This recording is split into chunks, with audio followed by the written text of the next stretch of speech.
Mga talatang ating aral at kaalaman. Dito po tayo sa karunungan, kaalaman, katotohanan.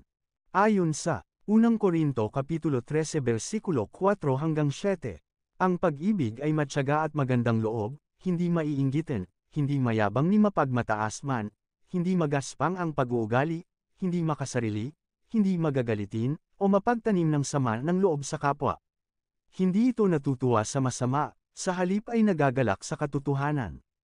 Ang pag-ibig ay matiisin, mapagtiwala, puno ng pag-asa, at nagtitiyaga hanggang wakas. Kolosas Kapitulo 3 versikulo 5 hanggang 6.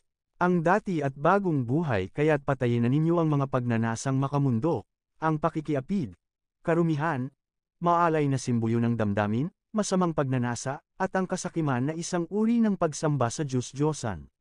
Dahil sa mga ito, tatanggap ng parusa ng Diyos, ang mga taong ayaw paikop sa Kanya. Juan Kapitulo 4 versikulo 23 hanggang 24. Subalit dumarating na ang panahon at ngayon na nga, na ang mga tunay na sumasamba sa Ama ay sasamba sa Kanya sa Espiritu at sa katotohanan. Sapagkat ganyan ang uri ng pagsambang ninanais ng Ama. Ang Diyos ay Espiritu at ang mga sumasamba sa Kanya ay dapat siyang sambahin sa Espiritu at sa katotohanan.